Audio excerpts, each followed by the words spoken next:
सब बच्चों को प्रणाम और सुप्रभात। चलिए उपस्थित हूँ आप सबके बीच में फिर से लेकर वही विषय वस्तु, वही दीवाना दिल, मस्ताने आप और परवाना हमारा सब्जेक्ट जिसका नाम है लॉ। बच्चों, हम लोगों ने कॉन्ट्रैक्ट ऑफ बेलमेंट पढ़ना शुरू किया था और आज हमको बेलमेंट पूरा करना है। चलिए स्टार्ट करते हैं हमारा टॉपिक कॉन्ट्रैक्ट ऑफ बेलमेंट।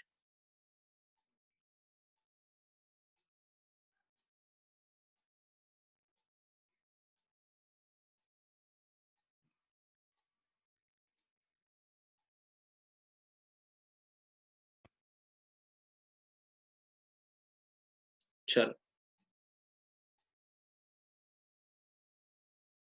कल हम लोगों ने बेलर और बेली में जो रिश्ता है उसके बारे में बात की थी कि कैसा क्या उनके बीच में रिश्ता है, कौन बेलर कौन बेली। आज हम लोग राइट्स ऑफ बेलर पढ़ेंगे। मतलब कल हमने पढ़े बेलर के राइट्स एंड ड्यूटीज में से ड्यूटीज, आज पढ़ेंगे बेलर के राइट्स। बेलर मतलब कौन? जिसने गुड्स दिए हैं, जो ओनर है और जिसके पास गुड्स वापस लौट कर आएंगे। तो बेलर के राइट्स में पहला राइट है तो एनफोर्स बेलीज ड्यूटी, मतलब बेली से उसकी ड्यूटी निभवाना।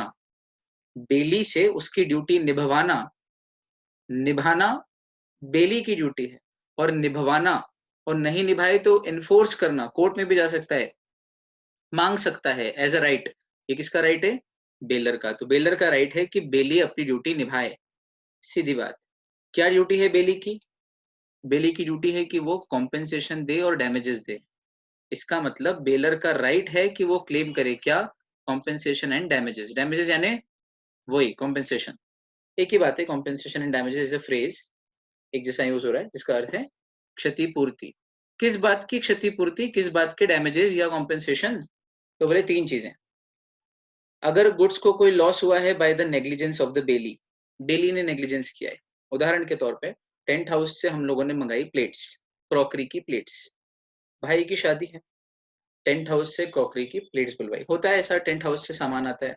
टेंट हाउस से सामान लेना इज अ बिलमेंट, जहां ओनर अपने गुड्स देता है हमें for some consideration and for a specific purpose on a contract that when the purpose is over goods shall be returned back to him, यानी कि बेलमेंट है। तो टेंट हाउस वाला एग्जांपल बना लेते हैं एक। तो भाई की शादी है, भाई की शादी में हमने टेंट हाउस से क्रॉकरी की आइटम्स बुलवाई, ठीक है। अब छोटे छोटे बच्चे, उन्होंने वो प्लेटें रखी थी, उठा के डिस्क थ्रो खेलना चालू कर दिया और 10-20 प्लेटें तोड़ दी। बच्चे बड़े बदमाश हैं। तो फूफा जी जो हैं, जिनको हमेशा कहीं ना कहीं नाक अपनी करने की, he likes to poke his nose in everything. उन्होंने देखा तो बच्चे का कान पकड़ के लेके आए अंदर और कहते हैं कि भाई जब संभलते नहीं तो पैदा क्यों करते हो? तो घर की बहुएं फूफा जी के सामने कुछ नहीं कह रही हैं, लेकिन अंदर के अंदर गाली दे रही हैं। तो फूफा जी की ये बात सुन के उन्होंने बच्चों को डांटा और आके देखा बाहर तो नुकसान हो चुका था 20 प्लेटों का, 20 प्लेटों का। तो क्या बेली यानी कि हम जिन्होंने किराए पे लिया है, उन्होंने नेग्लिजेंस यानी लापरवाही की और बच्चों को खुला छोड़ दिया? हाँ। क्या हमारी लापरवाही, नेग्लिजेंस ऑफ द बेली के कारण गुड्स को कोई लॉस हुआ? हाँ। तो क्या उस लॉस का कॉम्पेंसेशन या डैमेज बेलर को देना पड़ेगा? हाँ। कौन देगा? बेली। तो बेली बेलर को देगा क्या? कॉम्पेंसेशन। किस बात का? लापरवाही या नेग्लिजेंस ऑफ द बेली के कारण जो गुड्स को लॉस हुआ है उस बात का। Very easy, first point. Second, for loss caused by an unauthorised use of the goods bailed. Unauthorised use मतलब, देखो इसी ट्रांजेक्शन में हमने घोड़ा घोड़ी वाले से भाई की शादी में घोड़ी ली थी, ठीक है। घोड़ी काहे के लिए होती है? धीरे धीरे चलती है बेचारी, सालों से वो घोड़ी नहीं दौड़ी, कई सालों से। क्यों? क्योंकि वो घोड़ी नहीं दौड़ी, क्योंकि उसको कोई दौड़ाता ही नहीं है। वो घोड़ी सिर्फ चलती है, वो भी धीमी धीमी मंद मंद गति से। जहां भी जाती है धीरे धीरे जाती है, फिर वो डेस्टिनेशन तक पहुंचती है, गार्डन तक। धीरे धीरे बारात, बारात के आगे लोग नाचते हैं, दोस्त लोग जो है टल्ली होके झूम झूम के नागिन डांस करते हैं सूट पहन के। एक नीचे लेट जाता है, यूं यूं यूं यूं करता है, दूसरा जो है रुमाल निकाल के पीछे से ऐसे ऐसे उसको बीन बजाता है और मस्ती में, और घोड़ी भी ये सब देखते हुए मस्ती में चलती है। ये घोड़ी का नॉर्मल पर्पस है, इसी पर्पस के लिए घोड़ी आपको दी थी। तो this was the authorised purpose. लेकिन जैसे ही आपने देखा कि जिस सड़क से हमारी बारात जा रही है, उस सड़क पे मेरी दीदियाँ भी नाच रही है। मतलब हमारी शादी है, मेरे भाई की शादी है, हमारे घर की शादी है, तो दीदियाँ भी नाच रही हैं। तो एक दीदी को सड़क पे से कोई छिछोरे लड़के निकले और वो दीदी को टॉन्ट कसते हुए और थोड़ा-सा कोहनी मारते हुए निकले। ये बात दूल्हे ने देख ली, हमारे भाई ने। उसने घोड़े की लगाम कसी और ये जो दौड़ लगाई वो बाइक वाले के पीछे, और बिल्कुल अ, अजय देवगन स्टाइल में, जैसे उसके पास तो स्कॉर्पियो थी, इसने घोड़ी पे वो कारनामा किया। उनसे आगे निकलकर चलती घोड़ी से नीचे उतरा। घोड़ी टर्न नहीं ले रही है, ये भाई उतर चुके हैं पहले ही, और उन दोनों को, बाइक वालों को, चलती बाइक पे से उठा लिया। वो बाइक आगे जाके गिर गई और दोनों को घोड़ी पे उल्टा लिटा के पीछे वापस घोड़ी पे बैठा के ले आया, और बहुत तेज स्पीड में घोड़ी दौड़ाई है, जाते भी समय पे और आते समय पे। और दीदी के कदमों में डाल के बोला, दीदी को सॉरी बोल। उन्होंने सॉरी बोला दीदी को, बात आई गई होगी। घोड़ी बेचारी इस दौरान बहुत परेशान हो, वो कभी दौड़ी नहीं थी तो उसकी हड्डियां वड्डियां कुछ क्रैक हो गई। और शादी तो हो गई, सगाई मतलब जहां तक जाना था मैरिज सेंटर तक वहां गए, पहले सगाई हुई फिर शादी हुई, जो होना था वो सब हो गया। ऐसे कई लोग शादी वाले दिन ही सगाई करते हैं ना। सब हो गया। उसके बाद शाम के टाइम जब घोड़ी वाले को घोड़ी लौटाने गए, तो उसके 15 मिनट बाद, भगवान नहीं करे, पर घोड़ी चल बसी। और फिर जब उसने कारण जानना चाहा कि भाई ये घोड़ी कैसे चल बसी, तो पता चला कि भाई घोड़ी का अनऑथोराइज्ड यूज किया था। तो घोड़ी की कीमत जो है, क्या वो कॉम्पेंसेशन के तौर पर बेलर बेलर यानी कि घोड़ी वाला ओनर वसूल करेगा कि नहीं करेगा? हाँ। तो ये किसका राइट है? बेलर का। और किसकी ड्यूटी है? बेली की। तो बेलर का राइट है कि बेलर से कहे कि अपनी ड्यूटी निभा। कौन सी ड्यूटी निभा? कॉम्पेंसेशन देने की। किस बात का कॉम्पेंसेशन? लापरवाही से जो नुकसान हुआ है उस बात का, अथवा अनऑथोराइज्ड यूज करने से जो नुकसान हुआ है उस बात का। आए ये दोनों पॉइंट, फर्स्ट पॉइंट के दोनों पॉइंट। और तीसरा, arising out of mixing the goods of the baler with his own goods. अब अगर टेंट हाउस से कटोरी चम्मचे प्लेटें भी आई हैं इसी शादी में, एक शादी में अपन ने सारे एग्जाम्पल कर लिए, और हमने कुछ प्लेट कम पड़ी, कुछ कटोरियां कम पड़ी, तो अपने घर के अंदर से भी 100-200 कटोरियां जो घर के अंदर पड़ी थी वो बुला ली और मिक्स कर दी। मिक्स क्यों कर दी भाई? रखी हैं, व्यक्ति ने खाया, बाल्टी में डाला, खाया, जो भी बास्केट है उसमें डाला, तो जहां जूठे बर्तन रखे वहां सब मिक्स हो गए। अब जब धुलने गए तो धुलते समय भी वो सब मिक्स हो गए, और एक ही बास्केट में रखे हुए वो धुले हुए बर्तन सब मिक्स हैं। अब बेलर आया टेंट हाउस वाला, बोले फटाफट से मेरे को एक दूसरी जगह का ऑर्डर है। आपने कहा रुक जाओ भैया, हमारे भी बर्तन। अब वो छांटने में अगर थोड़ी सी दिक्कत हो, वैसे तो टेंट हाउस वाले स्मार्ट होते हैं, अपने बर्तन के अंदर नीचे पेंट कर देते हैं कुछ, पर या उनके बर्तन अलग एक शेप भी हो सकता है कुछ, पर तो भी वो मिक्सिंग करने के कारण जो टाइम वेस्ट हुआ अलग करने में, जिससे उसका एक कॉन्ट्रैक्ट हो सकता है कि कहीं और का वो डिले हो गया और उस पार्टी ने कॉन्ट्रैक्ट कैंसिल कर दिया, या इसको नुकसान हो गया किसी बात पे। तो अगर बेली के पास गुड्स आए हैं बेलर के, तो उसकी ड्यूटी है कि वो उनको मिक्स ना करे। और अगर मिक्स करता है और उस मिक्स करने के कारण अराइजिंग आउट ऑफ, इसके कारण अराइज होता है क्या कोई लॉस बेलर को, तो बेली की ड्यूटी है कि वो उस लॉस को, सबसे ऊपर क्या लाइन लिखी है, कॉम्पेंसेशन या डैमेज पे करे, या यूं कहे बेलर का राइट है कि वो बेली से कॉम्पेंसेशन क्लेम कर सके। अच्छा, मैंने क्या बढ़िया बात बताई थी आपको, बेलर के rights is equal to bailee की ड्यूटीज, प्योरली लॉजिकल। और बेलर की duties is equal to bailor के राइट्स, सॉरी, बेलर की duties is equal to bailee के राइट्स।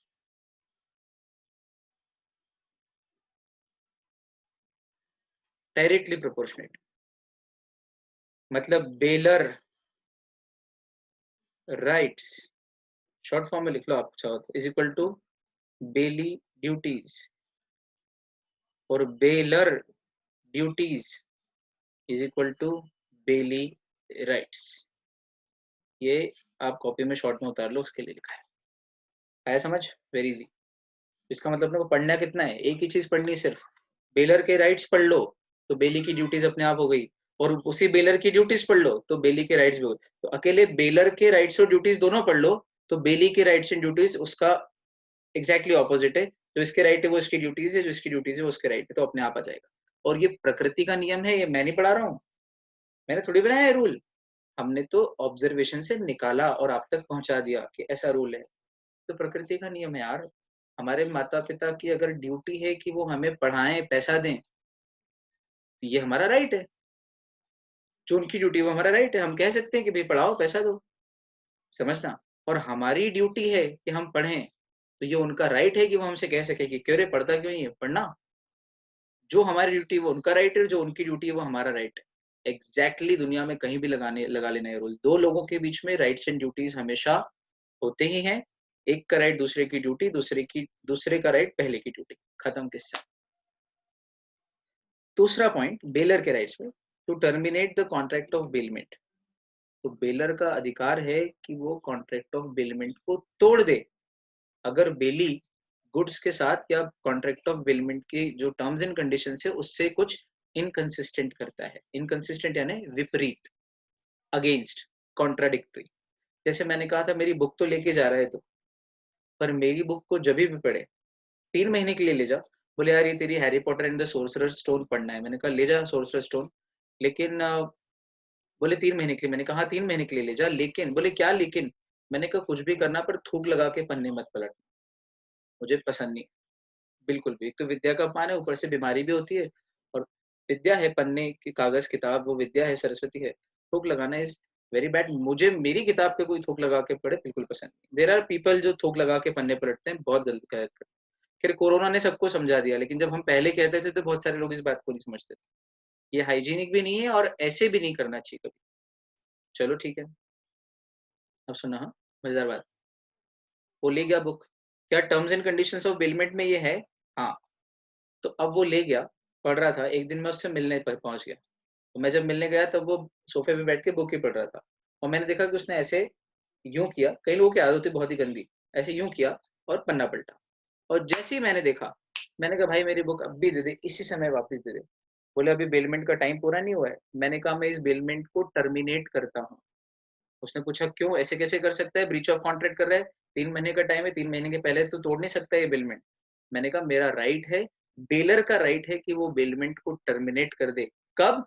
जब बेली ऐसी कोई एक्ट करे, एनी एक्ट गुड्स को लेके, with regards to the goods जो बेल किए हैं, कैसी एक्ट, जो बेलमेंट की टर्म्स एंड कंडीशन से इनकंसिस्टेंट है।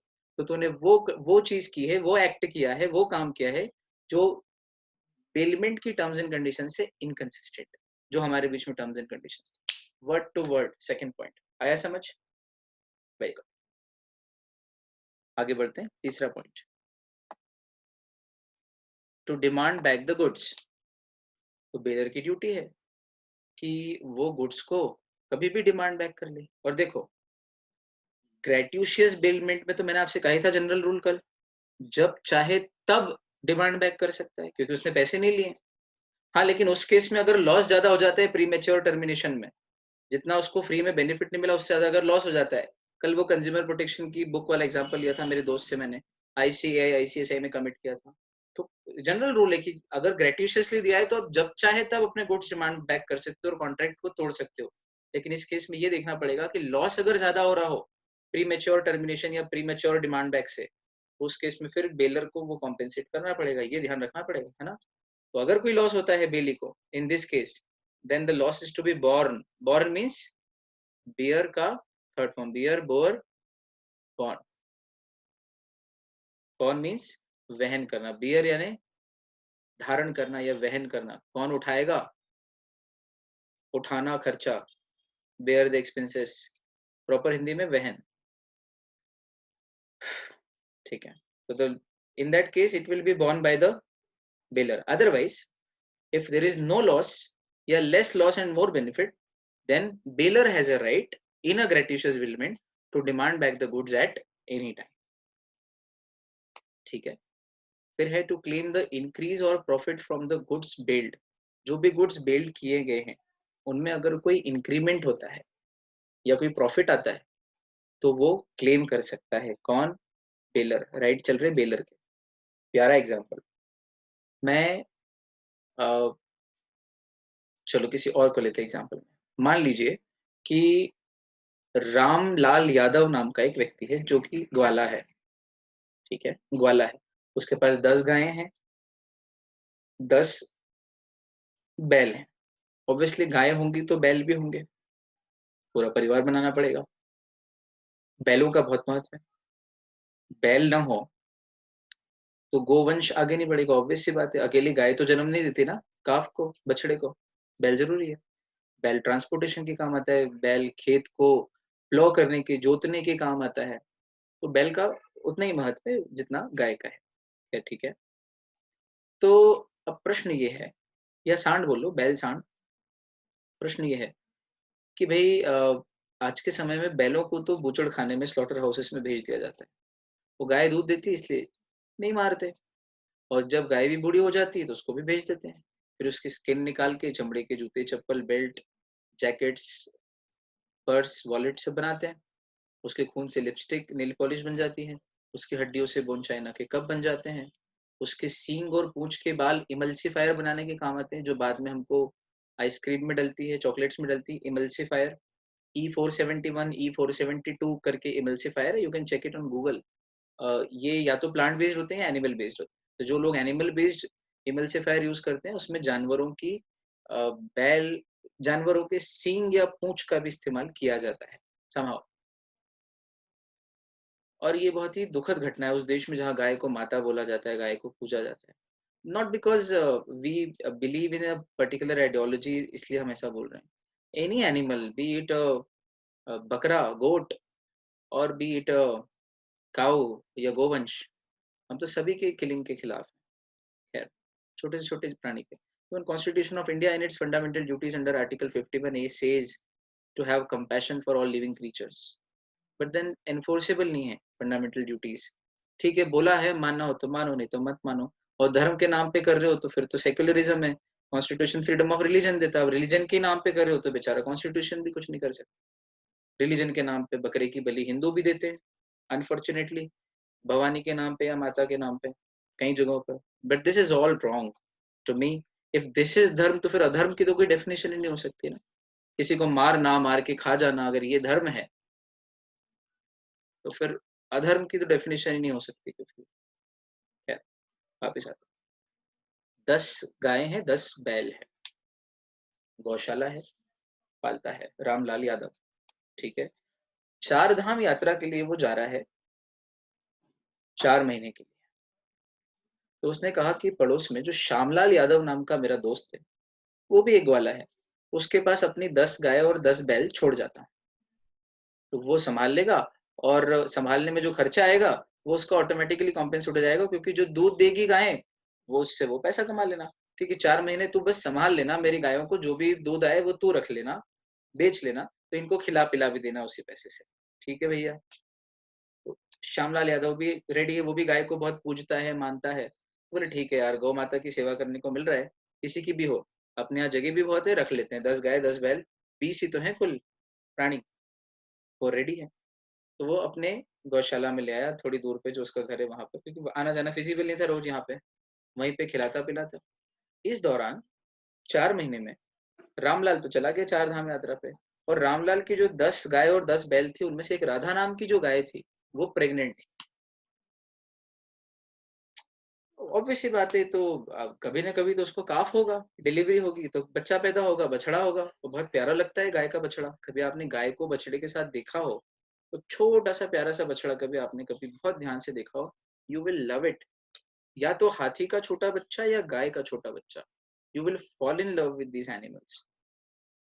Even puppies are good, every animal. और बच्चे तो चाहे इंसान के हो, जानवर के हो, सब अच्छे लगते हैं। तो भैया बछड़ा दिया, तो कुल कितने हो गए? जब दिए थे तब 20 थे, अब 21 हो गए। तो क्या इंक्रीज हो गया? जो गुड्स थे, बिल्ड गुड्स, उसमें कुछ इंक्रीज हुआ? हाँ, इंक्रीज हुआ। 4 महीने बाद जब रामलाल वापिस आया और उसने कहा भाई मुझे मेरे गाय बैल सब लौटा दो, तो श्यामलाल बोलता है यार मैं लौटा देता हूँ, ये ले तेरी 20, 10 गायें और 10 बैल, ये 20। बोले यार वो मेरी एक गाय प्रेग्नेंट थी। पता ही रहता है ना सबको, वो तो पीछे दिखता है कि गाय प्रेग्नेंट है। बोले उसको काफ हुआ होगा ना, ये नहीं राधा। अच्छा, वो मार्किंग करके जाते हैं ना अपने गाय बैल पे, सब मार्किंग करते हैं, छोटा सा चिन्ह बनाते हैं। तो वो 10 गाय 10 बैल उन्होंने पकड़ कर ली कि हाँ ये मेरे हैं। इसका टेंशन मत लो कि वो मिक्स कर लेगा तो क्या होगा, इसमें मिक्स करने वाला कोई अपन एग्जाम्पल नहीं डालेंगे, पहचान लेते हैं। वो काफ का है। बोले काफ है तो सही, पर काफ मेरा है। अब इस ट्रांजेक्शन में बेलर कौन है, बेली कौन है, ये देखो। तो जो ओनर है, जो गुड्स दे रहा है, वो बेलर, मतलब रामलाल बेलर। जो ले रहा है और बाद में लौटाएगा वो बेली, मतलब श्यामलाल बेली। तो बेली की ड्यूटी है, या यूं कहे बेलर का राइट है, क्या राइट है, कि उसने जो गुड्स बेल किए थे उसमें अगर कुछ इंक्रीज हो तो वो इंक्रीज भी क्लेम करे, यानी कि वो भी मेरा है। Exactly exactly. ऐसा थोड़ी होता है कि यार आप अपने पत्नी को डिलीवरी के लिए मायके भेज दो, तो बच्चे के जो नाना जी हैं यानी आपने आपकी पत्नी के पिताजी, वो रख लें बच्चे को, बोले जिसके यहाँ पैदा हुआ बच्चा उसका, हमारा सरनेम लगाएंगे या हमारा बच्चा। ऐसा थोड़ी होता है यार। आउटपुट मैटर नहीं करता है, इनपुट मैटर करता है। तो the place of output is not so important, the place of input is more important. I hope you getting what I am saying. मजाक की बात है थोड़ी सी। तो भाई गुड्स तो मेरे हैं, और मेरे गुड्स से अगर कुछ और इंक्रीमेंट हुआ है या कुछ प्रॉफिट हुआ है तो वो भी मेरा है। ये एग्जांपल परफेक्ट एग्जांपल, इसमें कुछ गलत नहीं। क्यों? क्योंकि लाइव स्टॉक है, इनकी खरीदी बिक्री भी होती है, इनका बेलमेंट भी होता है, किराए पे भी लेके आते हैं बैल जोड़ी। कई बार किसान किसी से किराए पे ले आए और अपने खेत को प्लो कर लिया, जोत लिया। तो भाई this is all perfectly professional. एक और एग्जांपल बना देता हूँ आपको, शेयर सर्टिफिकेट का बना देते हैं। भाई मैं 10 साल के लिए जिम्बाब्वे जा रहा हूँ, तो मैंने कुछ कंपनीज के शेयर खरीद रखे हैं, तो वो शेयर सर्टिफिकेट मैंने अपने पड़ोसी को दे दिया कि जब कभी इन शेयर्स के ऊपर कंपनी का डिविडेंड देने वाला बंदा है, थोड़ी देर के लिए फर्ज करते हैं कि डीमैट में कुछ भी नहीं होता है, आज से कुछ साल पहले की बात है ना, एग्जाम्पल बना रहे ताकि आपको पुरानी घटना भी मालूम पड़ जाए कैसा होता था। तो कंपनी का बंदा अगर डिविडेंड देने आए, तो डिविडेंड में कई बार कैश मिलता है और कई बार डिविडेंड में शेयर्स भी मिलते हैं, बोनस शेयर्स। तो वो शेयर सर्टिफिकेट देखता है, तो उसको शेयर सर्टिफिकेट दिखा देना, और उससे जो भी डिविडेंड का अमाउंट हो कैश, या अगर शेयर शेयर पे और शेयर मिले बोनस तो वो रख लेना मेरे नाम से। ठीक है? तो शेयर पे जो शेयर है वो तो मेरा प्रॉफिट है, और जो डिविडेंड आया वो मेरा प्रॉफिट है, कैश में आया, मनी मनी मनी ऑर्डर से आया। आजकल खाते में ट्रांसफर होते हैं ना, और ये सब ऑनलाइन और डीमैट हो गया, पहले तो नहीं होता था ना। चलो ऐसा हुआ। अब मजा देखो, जब मैं वापस आया 10 साल बाद, तो मैंने कहा मेरे शेयर सर्टिफिकेट सारे दे दो। शेयर सर्टिफिकेट यानी शेयर गुड्स की डेफिनेशन में आते हैं। Perfect example, stock and share goods की डेफिनेशन में, और मैंने उसको बेचे नहीं है, रखने के लिए दिए for some purpose, on a condition कि जब मैं आ जाऊं तब लौटा देना, मतलब बेलमेंट। तो मैं बेलर, वो बेली, शेयर गुड्स, और इन गुड्स के ऊपर जो गुड्स बेल किए हैं इनके ऊपर कोई इंक्रीज या प्रॉफिट आता है तो वो मैं ही क्लेम करूंगा, वो मेरा ही है। मेरा पड़ोसी मना नहीं कर सकता है, जिस व्यक्ति को मैंने दिया है वो मना नहीं करेगा। अंडरस्टूड? बहुत अच्छा। अब है अगला टॉपिक, अगला point, care to be taken by the बेली।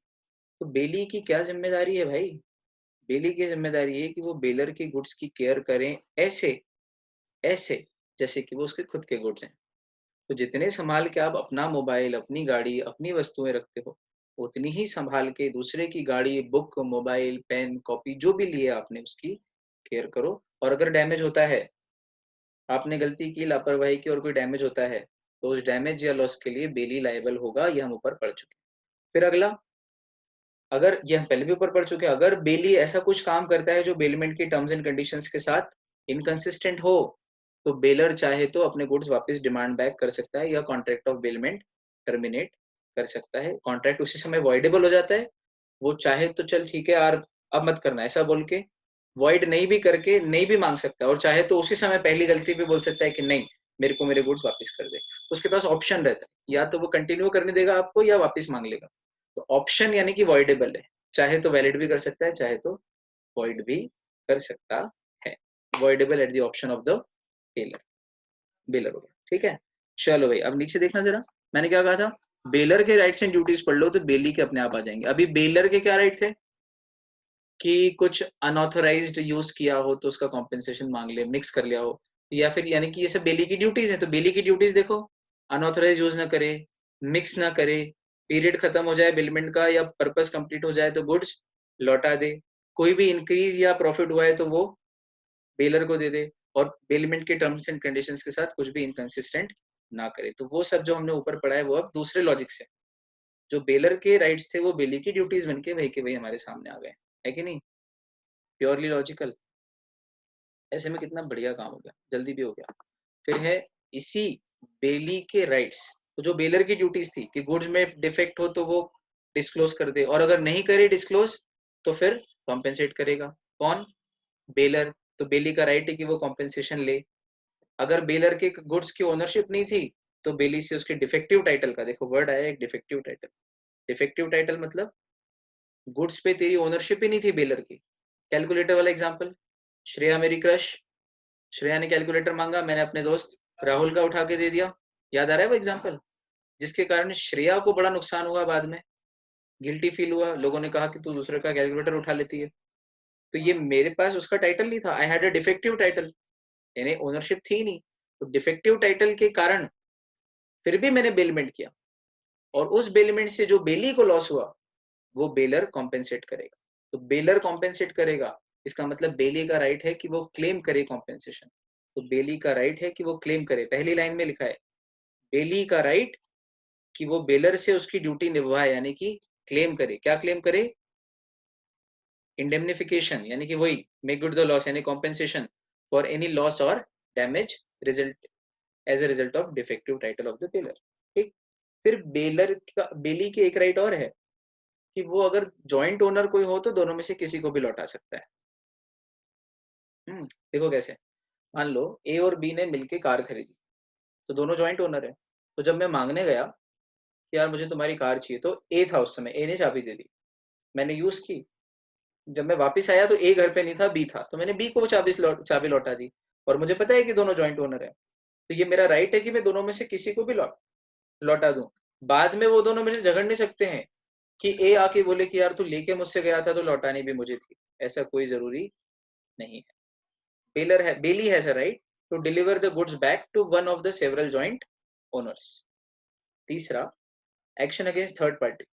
अगर कोई थर्ड पार्टी रॉन्गफुली यानी गलत तरीके से डिप्राइव यानी वंचित करती है, यानी कि छीन लेती है, दूर कर देती है गुड्स को, किससे? बेली से, बेली का पोजीशन से छीन लेती है, तो इवन बेली को भी राइट है कि उसके खिलाफ थर्ड एक्शन ले सकती है, थर्ड पार्टी के खिलाफ। देखो कैसे, मैंने अपने फ्रेंड से एक पेन लिया लिखने के लिए, तो ओनर कौन है? मेरा फ्रेंड राहुल। मैंने पेन लिया, मैं तो सिर्फ बेली हूँ, और मुझसे वो पेन चुरा के सॉरी, मुझसे वो पेन चुरा के गौरव भाग गया, तो मैं गौरव के खिलाफ कोर्ट में केस फाइल कर रहा हूँ चोरी का, कि ये बहुत महंगा पेन था, 50,000 का, और इसने चोरी कर लिया है और मुझसे छीन के भाग गया है, और मुझसे मेरे पोजीशन को डिप्राइव कर दिया है। मेरे पास उस पेन के पोजीशन का लीगल राइट था, और इसने मुझे उस लीगल राइट से डिप्राइव कर दिया, वंचित कर दिया, मुझे यूज नहीं करने दे रहा है पेन। तो गौरव बोलेगा तेरा थोड़ी पेन है यार, तेरा जाके रहा है वैसे भी, तू क्यों केस कर रहा है? जिसका है वो करेगा ना, मैं उससे निपट लूंगा। लॉ बोलता है नहीं, बेली भी तो कोई ना कोई राइट लेके आया है गुड्स पे, भले ही ओनर नहीं है, लेकिन वो यूज करने का राइट तो लेके आया था ना, अधिकार से, पूछ के, कह के, एक्सप्रेसली बेलर से। तो फिर आप उससे उसका वो अधिकार छीन नहीं सकते। और अगर कोई छीनता है, रॉन्गफुली डिप्राइव करता है, तो भले ही वो नॉन ओनर है, बेली ओनर नहीं है, फिर भी उसके खिलाफ कोर्ट केस कर सकता है। और अगला पॉइंट,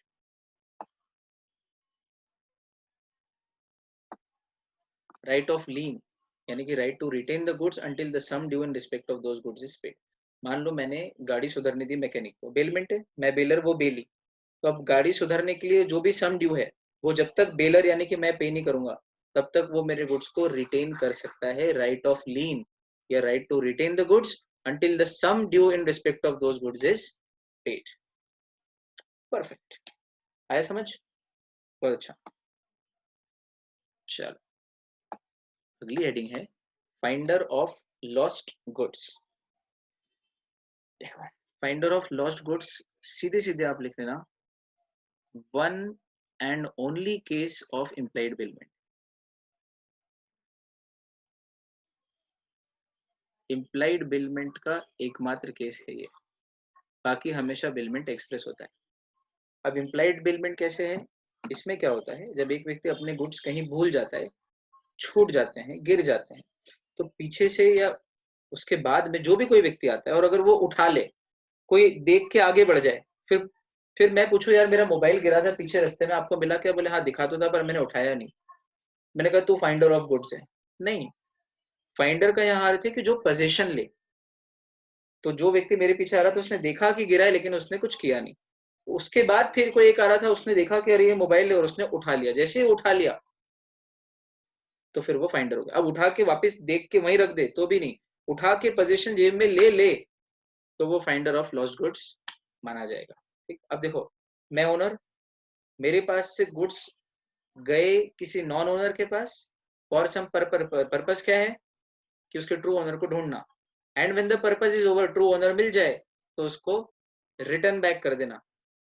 तो नॉन ओनर, ओनर के पास से नॉन ओनर को गए थे और मिल जाने पर वापस ओनर के पास आ गए, ये तो बेलमेंट है। पर ये बेलमेंट मैंने बनाया या मुझसे गिर्स गिर गए थे तो अपने आप पोजीशन चला गया, मैंने दिया या चला गया, चला गया, तो ये बनाया या बन गया, ये बेलमेंट अपने आप बन गया। One and only case of implied bailment. सारे कैरेक्टर्स बेलमेंट के इसके अंदर लग रहे हैं, लेकिन एक ही चीज है बस, ये सब कुछ किया नहीं जा रहा है, ये अपने आप हो जा रहा है। जो अपने आप हो जाए वो इम्प्लाइड, जो किया जाए वो एक्सप्रेस। सिंपल है। चलो, तो अब इसमें क्या होगा, राइट्स क्या क्या है फाइंडर के, फाइंडर क्या हो जाएगा इसमें बता दो। ओनर ऑफ द गुड्स अपने आप क्या हो जाएगा, बेलर, और फाइंडर अपने आप में क्या हो जाएगा, फाइंडर ऑफ द गुड्स अपने आप में बेली हो जाएगा। ठीक है, चलो क्या कर सकता है फाइंडर, तो उन गुड्स को प्रिजर्व करने में जो खर्चा आया है वो खर्चे का कॉम्पेंसेशन क्लेम कर सकते हैं। जैसे मेरा घोड़ा भूल गया कहीं में, मतलब मैं घोड़े से गिर गया चक्कर खा के और घोड़ा कहीं और निकल गया, और मैं 3 घंटे बाद जब होश में आया मैंने देखा मेरा घोड़ा कहाँ है, और घोड़ा कहीं झाड़ियों में परेशान होता हुआ इधर उधर चोट खाता हुआ किसी रामलाल को मिल गया।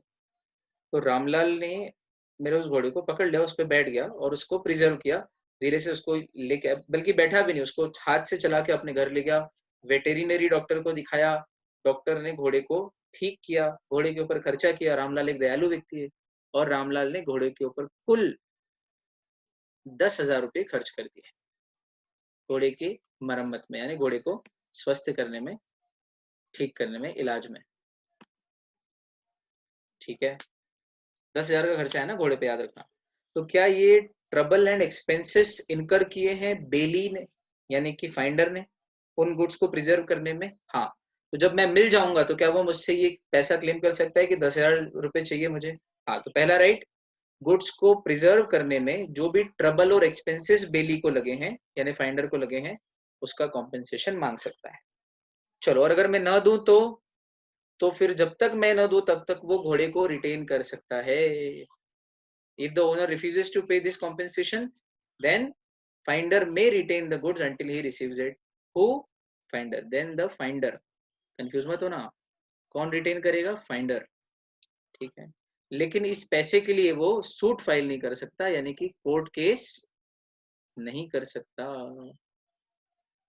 चलो, हाँ, अब एक अगला केस बनाते हैं। मान लो मेरा घोड़ा घुमा था तो मैंने एक रिवॉर्ड घोषित किया था, रिवॉर्ड अनाउंस किया था कि जो मेरा घोड़ा ढूंढ के लाएगा उसको मैं 3,000 रुपये दूंगा।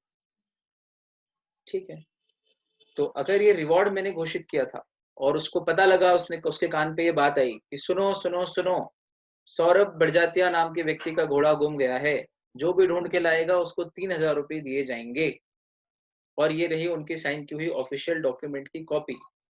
ठीक है, इसमें देख लो उन्होंने ऐसा घोषणा कराई है। ठीक? सुन ली उसने वो अनाउंसमेंट। अब वो मेरे पास घोड़ा लेके आया और मुझे घोड़ा दिया। उसने कहा रुको रुको, घोड़ा अभी आपके हाथ में नहीं दूंगा, पहले वो 3,000 रुपये का रिवॉर्ड लाओ। मैंने कहा अभी नहीं दे रहा, बाद में दूंगा, या मैं नहीं दे रहा, जा क्या कर लेगा, पर घोड़ा तो मुझे चाहिए। तो क्या वो इस रिवॉर्ड के अमाउंट के लिए घोड़े को रिटेन कर सकता है? जवाब आया नहीं। रिवॉर्ड के अमाउंट के लिए वो गुड्स को, जो फाइंडर ऑफ लॉस गुड्स है, वो उन गुड्स को रिटेन नहीं कर सकता, गुड्स तो उसको देना पड़ेंगे। हाँ, रिवॉर्ड के लिए स्यू कर सकता है, रिवॉर्ड के लिए सू कर सकता है। ठीक, तो if any reward has been announced by the owner, he has a right to claim such reward, he can even sue for the reward, है ना, लेकिन इस चीज के लिए वो रिटेन नहीं कर सकता है।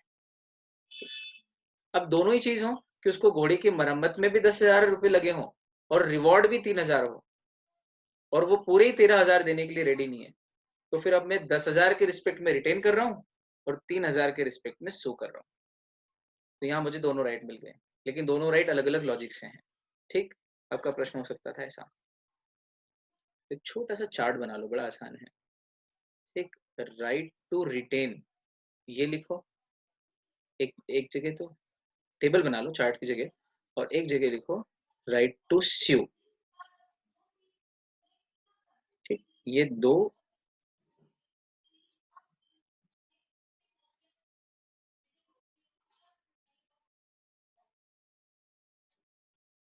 ठीक है,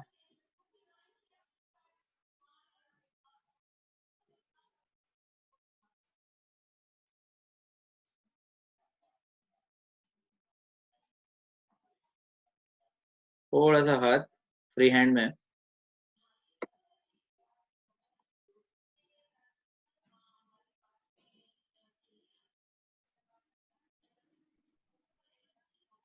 ये राइट टू रिटेन यहाँ है, राइट यहाँ है केस, इधर केस है, केस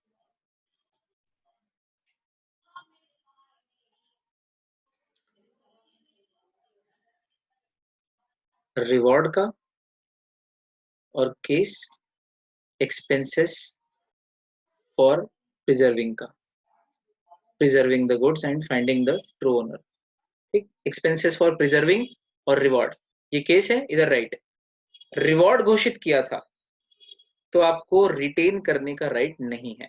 मैं ठीक तरीके से, जो गलत है या जो नहीं मिलता वो लाल है, जो मिलता है वो हरा है।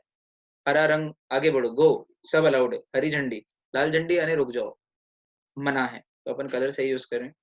अगर रिवॉर्ड घोषित किया था और वो रिवॉर्ड नहीं दे रहा है तो राइट टू रिटेन नहीं है। ठीक, और अच्छा, और expenses for preserving the goods तूने अपनी मर्जी से किए हैं, इसलिए वो पैसे के लिए तेरे पास राइट टू सू नहीं है। देखना कितना मजेदार ये चार्ट है। इस ये टेबल, इस टेबल के बाद आपको हमेशा याद रहेगा, एक्सपेंसेस के लिए आप रिटेन कर सकते हो गुड्स को, अगर एक्सपेंसेस नहीं दियो तो राइट टू रिटेन के लिए अलाउड है। जबकि रिवॉर्ड अगर नहीं मिला हो तो आप सू कर सकते हो, पर गुड्स को रिटेन नहीं कर सकते। छोटा सा टेबल, लेकिन कंसेप्ट पूरी clear, finder of lost goods के राइट, फाइंडर के राइट्स। चलो ठीक है।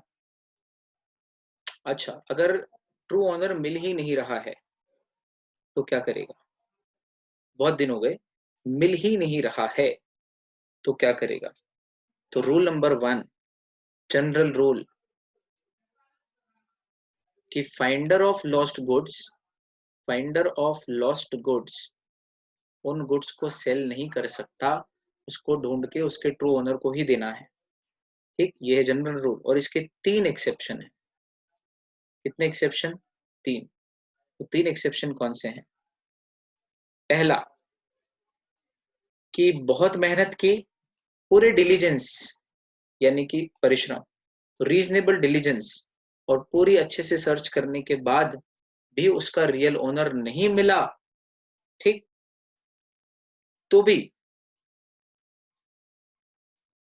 हाँ, अगर उसका ट्रू ओनर नहीं मिला तो, या फिर लॉफुल चार्जेस जो उसने गुड्स के ऊपर खर्च किए हैं वो देने से मना कर दे ओनर, और मना किए भी बहुत समय हो गया है। या फिर, मतलब देखो, ये कुल 3 जनरल रूल प्लस एक्सेप्शन, तीनों इन 1 2 3 पॉइंट में। ये जनरल रूल यहाँ से यहाँ तक है, normally he can not sell the goods. ठीक, फिर एक्सेप्शन यहाँ से चालू हो रहा है, but when the real owner is not found out with reasonable diligence, बहुत मेहनत परिश्रम किया नहीं मिला तो बेच सकते हैं। या फिर इसी का सेकंड पॉइंट है कि मिला तो था, ओनर मिला तो था, लेकिन उसने जो भी लॉफुल चार्जेस गुड्स को प्रिजर्व करने में हुए थे हमारे, वो पे करने से रिफ्यूज कर दिया है, तो फिर वो मार्केट में बेच सकता है। ठीक, तो ये पहला एक्सेप्शन, रियल ओनर मिला ही नहीं, या फिर मिला तो था लेकिन वो पैसा देने के लिए रेडी नहीं, जो हमारा खर्चा हो गया गुड्स पे। ठीक, फिर दूसरा आर्टिकल, अगर वो जो आर्टिकल है या जो गुड्स है वो पेरिश यानी कि नष्ट हो सकता है, या उसकी greater part of its value is going to be perished, तो अगर वो आर्टिकल पेरिशेबल नेचर का हो, और कल को, भले ही भी ज्यादा टाइम नहीं हुआ है, लेकिन अगर पेरिशेबल नेचर का है और कल को मिल भी गया महीने 2 महीने 4 महीने बाद, तो ये वस्तु तब तक तो सड़ जाएगी, ना उसके काम की रहेगी ना मेरी।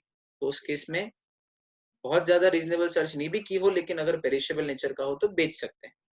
फिर अगर कोई ढूंढता हुआ आए कि मेरे गुड्स देखिए, और अगर आप ईमानदार हो तो आप कह देना कि हाँ ये आपके गुड्स हैं, और ये गुड्स तो मैंने बेच दिए क्योंकि पेरिशेबल थे, लेकिन इतने में बिके, ये आपका पैसा। सर वो झूठ बोल देगा या मना ही कर देगा कि मेरे को गुड्स नहीं मिले तो क्या होगा? तो हम प्रिज्यूम करके चल रहे हैं, कल भी कहा था मैंने कि ये सब ईमानदार लोगों की बात है। फिर उस पे शक होगा ओनर को कि नहीं तेरे को मिले थे तूने बेच दिए हैं, फिर वो केस करेगा, ये सब बात की बातें हैं। अपन प्रिज्यूम करके चल रहे हैं कि सब ईमानदार होते हैं, तो ही ये पॉइंट बन सकता है। ठीक। और लास्ट लास्ट ये है कि टाइम बहुत ज्यादा नहीं हुआ है, लेकिन गुड्स को प्रिजर्व करने में ऑलरेडी मेरी जेब से उस गुड्स की मार्केट वैल्यू के 2/3 अमाउंट में खर्च कर चुका हूँ, और या तो उसका ओनर नहीं मिल रहा है, या फिर मिल तो गया है लेकिन वो पैसा नहीं देने को तैयार है। तो फिर उस केस में मैं रुकूंगा ही नहीं बिल्कुल भी। मान लो घोड़े पे मैंने कितना खर्च किया, 10,000 रुपया, और घोड़ा मार्केट में बेचने जाऊंगा तो कितने में बिकेगा, 14,000 रुपये में। मान लो, वैसे लाखों में बिकता है, 1 लाख, 1.25 लाख, 1.5 लाख, जो भी रेट है। पर क्या 10,000 घोड़े की टोटल वैल्यू जो मार्केट वैल्यू है, पुराना घोड़ा है, उसके 2/3 या उससे ज्यादा है? हाँ, जोड़ लो। 14,000 का 2/3 कितना होता है? 14,000 का 2/3, 14,000 बाई 3 × 2, तकरीबन 4.5, 8-9 हज़ार के आसपास कहीं आएगा, 9, 9.5। ठीक है ना? तो 10,000 2/3 या उससे ज्यादा ही है, ये हो गया। ठीक है, चलो। तो 3 एक्सेप्शन।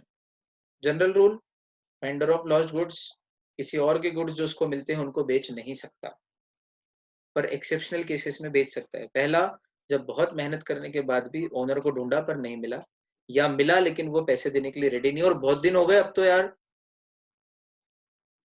अब तो कुछ नहीं कर सकते, बहुत समय हो गया।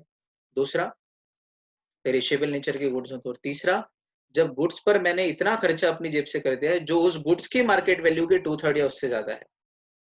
ठीक, तो अब मैं बेच सकता हूँ, भले ही वो ओनर मिला हो या नहीं, और मिल भी गया हो और नहीं दे रहा हो तो मैं बेचूंगा ही। चलो, ये हमारा हुआ topic finder of lost goods. अब एक लास्ट टॉपिक है बेलमेंट का, जो है बेलीज पर्टिकुलर लीन। अब आपको बताते हैं लीन का अर्थ क्या है। हमने सेल ऑफ गुड्स एक्ट में भी पढ़ा था।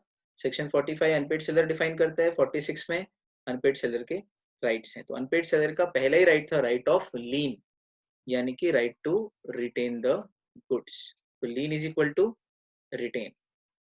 तो क्या बेली के पास, सुनना हाँ, बेली के पास लीन का अधिकार ऑटोमेटिकली रहता है? हाँ। पर लीन कितने तरह के होते हैं? 2 तरह के, एक पर्टिकुलर लीन और एक जनरल लीन। ठीक है। अब देखो, मैंने अपनी गाड़ी सुधरने के लिए दी दोस्त की दुकान पे, या दोस्त नहीं, किसी भी नॉर्मल मैकेनिक के यहाँ, और उसने उस गाड़ी के ऊपर खर्चा किया है, बहुत सारी चीजें उसमें एड लिस्ट की हैं, लगाई हैं, स्क्रू डाले हैं बहुत सारे, कुल 5,000 का खर्चा किया है। तो क्या जब तक मैं उसको 5,000 नहीं देता तब तक उसको गाड़ी पे लीन करने का अधिकार है? हाँ। तो क्या बेली है वो? हाँ। मैं बेलर, वो बेली। क्या बेली के पास गुड्स को लीन करने का अधिकार है? हाँ। पर क्या मेरे कोई से भी गुड्स घर से उठा के ले जाएगा कि चलो सर आ जाओ, 5,000 दे रहे हो, गाड़ी ले जाओ? मैंने कहा 5,000 तो नहीं दे रहा। बोले कोई बात नहीं, गाड़ी तो फिर भी ले जाओ। और फिर अगले दिन आके मेरे कोई से भी गुड्स 5,000 रुपए की कीमत के उठा के ले गया, बोले ये मैंने लीन कर लिया। नहीं, पर्टिकुलरली उन्हीं गुड्स पे लीन करेगा जिन गुड्स के रिस्पेक्ट में अमाउंट ड्यू है। पर्टिकुलरली उन्हीं गुड्स को जिनके रिस्पेक्ट में अमाउंट ड्यू है। इसका मतलब बेली के पास कौन सा लीन है? पर्टिकुलर लीन है। आया? ठीक। तो फिर जनरल लीन किसको बोलते हैं?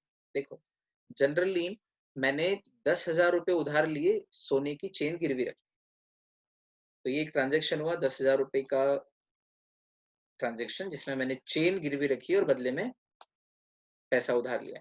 इसमें बेलमेंट है, चेन गई है फॉर सम पर्पस, और जब पैसा चुका दूंगा चेन वापस आ जाएगी। चेन गुड्स है ना? तो ये काइंड ऑफ बेलमेंट है। बेलमेंट का ही एक प्रकार प्लेज है, ये उसमें जाएगा। ठीक, पर प्लेज भी तो बेलमेंट का ही पार्ट है, अलग से कुछ नहीं है। तो अब देखो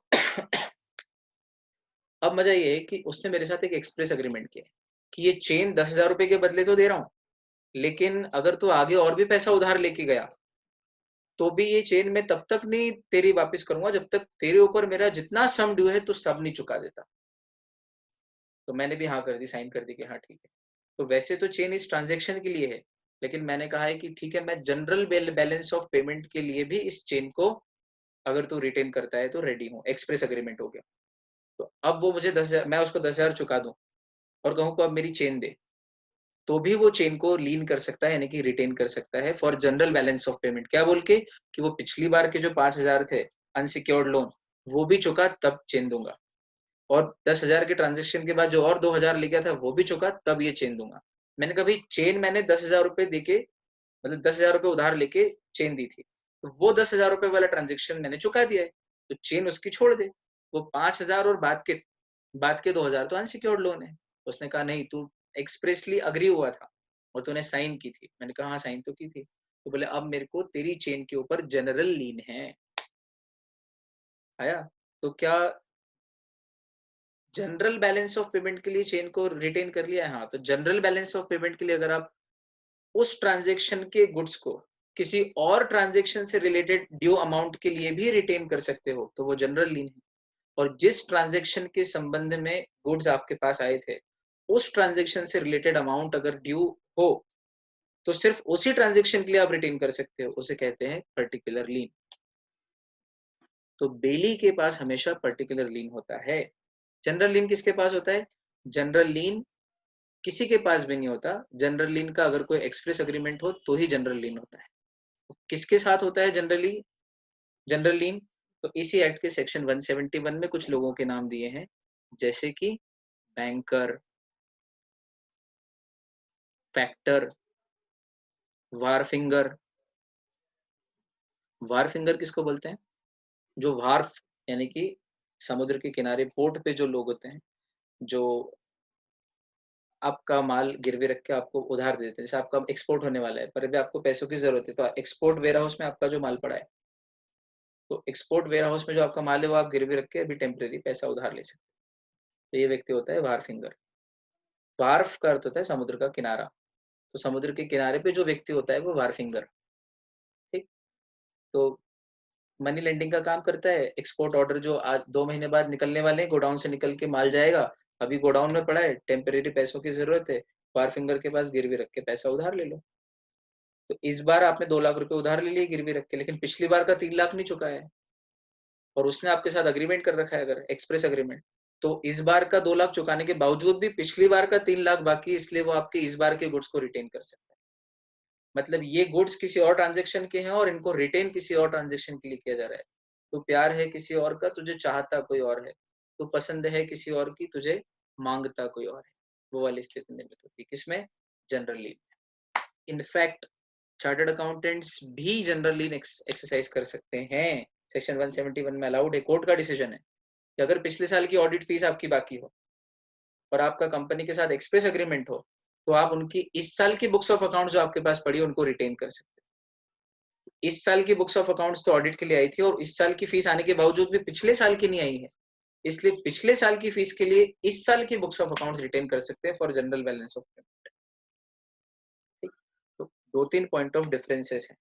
क्या है जनरल लीन और पर्टिकुलर लीन के? मैंने ये दोनों कंसेप्ट तो समझा दिए। क्या डिफरेंसेस हैं? तो देखो, जनरल लीन ऑटोमेटिकली नहीं मिलता। जनरल लीन के लिए देखो, जनरल लीन एक्सप्रेस ही होता है हमेशा, जबकि पर्टिकुलर लीन इम्प्लाइड होता है। ये जनरल लीन जीएल, ये पर्टिकुलर लीन पीएल, याद रखना है ना पहला पॉइंट। जनरल लीन एक्सप्रेस ही होता है, पर्टिकुलर लीन इम्प्लाइड होता है। दूसरा, जनरल लीन सेक्शन 171 में नेम्ड पर्सन्स को मिलता है, यानी कौन कर सकते हैं ये वाला रिटेंशन? जिनका नाम 171 में लिखा है। जबकि पर्टिकुलर लीन बेली को मिलता है, बेली को मिलता है। ये दूसरा पॉइंट ऑफ डिफरेंस। तीसरा, जनरल लीन में जिन गुड्स को रिटेन किया जाता है, जिन गुड्स को रिटेन किया जाता है, उन पर कोई स्किल अप्लाई नहीं किया गया था। जबकि पर्टिकुलर लीन में जिन गुड्स को रिटेन किया जाता है उन पर स्किल, ये सब कॉमन है ना इसलिए लिख नहीं रहा हूं, स्किल अप्लाई किया गया था। जैसे बेली ने यानी कि मैकेनिक ने जिस गाड़ी को लीन किया है यानी कि रिटेन किया है पर्टिकुलरली, उस पे अपना कोई ना कोई स्किल या एक्सपेंसेस अप्लाई किए थे। जबकि जिसके पास मैंने चेन गिरवी रखी है, उसने उन गुड्स पे जिनको मैंने लीन किया है, जिसको वो लीन कर रहा है या रिटेन कर रहा है, उन गुड्स पे उसने कुछ भी स्किल अप्लाई नहीं किया, सिर्फ अपनी तिजोरी में रख रखा है ना लॉजिक? बुक्स ऑफ अकाउंट्स पे मैं कुछ नहीं करता हूँ, उनको सिर्फ देख के अपने ऑडिट रिपोर्ट बनाता हूँ। बुक्स ऑफ अकाउंट्स में एक भी एंट्री करने का अधिकार सीए को नहीं अपनी तरफ से, ठीक? लॉजिकली नहीं है। तो मुझे बताओ, पर्टिकुलर लीन जिस व्यक्ति के पास है, वो उन गुड्स को रिटेन कर रहा है जिन गुड्स पे उसने भी अपनी तरफ से कोई स्किल या लेबर अप्लाई किया है। जबकि जनरल लीन में जो व्यक्ति रिटेन कर रहा है, लीन कर रहा है, उसने उन गुड्स पर कोई लेबर या स्किल अप्लाई नहीं किया। तो ये पॉइंट ऑफ डिफरेंस है। पर्टिकुलर लीन बेली को अवेलेबल है, जनरल लीन जिनका नाम 171 में उनको अवेलेबल है। कौन है वो? Banker, factor, वारफिंगर। फैक्टर कौन? जो बैंक से नॉन परफॉर्मिंग असेट ले लेता है और उनको उगाने का काम करता है कि ठीक है, तुम्हारे रिसीवेबल्स डेटर मुझे दे दो इतने पैसे में, 3 लाख रुपए में तुम्हारे सारे डेटर मुझे दे दो। कितने डेटर है तुम्हारे? 4.5 लाख के। 3 लाख रुपए मुझसे लो और सारे डेटर मेरे नाम कर दो। अब मैं उनसे वसूल करूंगा 3.5 4 जितने वसूल हो जाएं, तो बाकी सब मेरा प्रॉफिट। तो इन्हें फैक्टर बोलते हैं। तो बैंकर, फैक्टर, वारफिंगर, सीए, लॉयर, ये 171 में लोग आते हैं। ठीक, ये 3 पॉइंट ऑफ डिफरेंस हो गए। एक पॉइंट ऑफ डिफरेंस और बना सकते हैं अपन अपने लॉजिक से। क्या? कि जनरल लीन में जनरल बैलेंस ऑफ पेमेंट के लिए रिटेन कर सकते हैं। Goods can be retain for general balance of payment. लिखना आप अपने लैंग्वेज बना के, है ना, मैंने लैंग्वेज भी बोल दी है, आप आगे पीछे करके इसको 4 बार सुन लेना। Goods can be retain for general balance of payment, जबकि यहाँ पर goods can be retain only in respect of due amount in that transaction. Can be retained only in respect of amount due in that particular transaction. Particular transaction मतलब particularly can be retained for due amount of only that particular transaction. Done. ठीक, तो ये 3 point जो यहाँ लिखे हैं उससे better अपन ने यहाँ 4 पॉइंट बना ली। ये 3 भी आप पढ़ लेना, सेम है। ठीक, एक एक्स्ट्रा भी। So guys, here we come to the end of this topic, contract of bailment. अब हमारा अगला टॉपिक है लास्ट, कॉन्ट्रैक्ट ऑफ प्लेज, जिसको हम लोग पूरा करेंगे। आप लोगों ने बहुत ही प्यार से, बहुत ही प्रेम से सुना, अनुग्रहित हूँ। अगली मुलाकात अपन करते हैं अगली क्लास में। तब तक के लिए bye bye, take care and guys keep smiling. Bye bye.